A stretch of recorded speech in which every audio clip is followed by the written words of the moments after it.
వాళ్ళ ఆత్మకు శాంతి చేకూరాలి, వాళ్ళ కుటుంబ సభ్యులందరూ కూడా ప్రగాఢ సానుభూతి తెలుపుతున్నాం. ముఖ్యంగా నాకైతే అనిపించేది ఏంటంటే, ఏదైతే వక్ఫ్ సంబంధించి ఏదైతే ఇష్యూ చేస్తున్నారో దానికి సంబంధించి మరి బెదిరించే ప్రయత్నం చేస్తున్నారు అనే ఒక ధోరణి నాకు కనబడుతుంది. 100% ఇది పాకిస్తాన్ లో హస్తం ఉంటది. పాకిస్తాన్ ప్రేరేపిత ఉగ్రవాద సంస్థలు చేసిన పనే ఇది. దీంతో అసలు అన్ఎక్స్పెక్టెడ్ థింగ్. ఇప్పుడు ఈ మధ్యలో అయితే ఇప్పుడు కూడా శాంతియుతంగా ఉన్నది కాశ్మీర్ అనేది. మరి భారతదేశం ఒక అభివృద్ధి దిశలో ఉన్నప్పుడు మరి భారతీయులని ఒక దెబ్బతీసే విధంగా ఈ యొక్క ఉగ్ర చర్యని నేను అభివర్ణిస్తున్నా. భారత సైన్యం డెఫినెట్ గా దీనిపై తీవ్రంగా స్పందిస్తుంది. నా కొడుకులు ఎక్కడున్నా కూడా ఏ బొరియాలలో దాచుకున్నా కూడా తీసి డెఫినెట్ గా దీనికి ఒక జవాబు చూపిస్తుంది భారత సైన్యం, భారత ప్రభుత్వం. ఆల్రెడీ మోదీ గారు కూడా రావడం జరిగింది. అమిత్ షా గారు నిన్న ఇమీడియట్ గా వెళ్లారు వాటికి. భారత సైన్యం దీనికి తిప్పికొట్టే జవాబు ఇంకా కూడా నిఘా వ్యవస్థ ఇంకా కూడా గట్టిగా చేయాల్సిన అవసరం ఉన్నది. ఈ తరుణంలో ఎక్స్పెక్ట్ చేయని దాడి ఇది. ముఖ్యంగా హిందువులను టార్గెట్ చేస్తూ మరి ఐడి కార్డు చూస్తే మరి నువ్వు ఏ మతం అనే విధంగా చూసి నాన్ ముస్లిం అయితే చంపేయాలనే ఒక కుట్రతోటి జరిగిన దాడి ఇది. 100% అందులో లోకల్స్ ఎవరైతే చెప్తున్నారో దాన్ని బట్టి అయితే.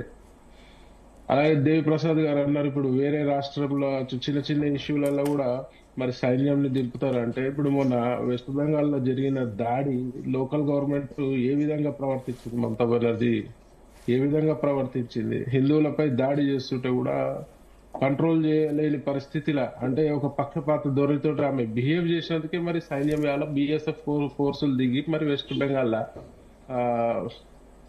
మన హిందువులను రక్షించే ప్రయత్నం జరిగింది. లోకల్ గవర్నమెంట్ కరెక్ట్ ఉంటే బిఎస్ఎఫ్ సెంట్రల్ నుంచి ఆర్మీ రావాల్సిన అవసరమే లేదు కదండి. Local government correct. ఒకటండి చికోటి ప్రవీణ్ గారు, సో మీరు అంటూ ఉంటారు హిందువులు ప్రతి ఒక్కరు కూడా యోధుల్లా పోరాడాల్సిన అవసరం ఎంతైనా ఉంది, అందరు ఏకం కావాలంటూ కూడా ఈ మధ్య కాలంలో మీరు ఇలాంటి కమెంట్లు కూడా చేస్తూ వచ్చారు. అండ్ ఇంకొకటి ఏంటంటే కూడా ఈ ఆర్టికల్ 370 రద్దు తర్వాత శాంతి స్థాపించామంటూ కూడా బీజేపీ అంటుంది.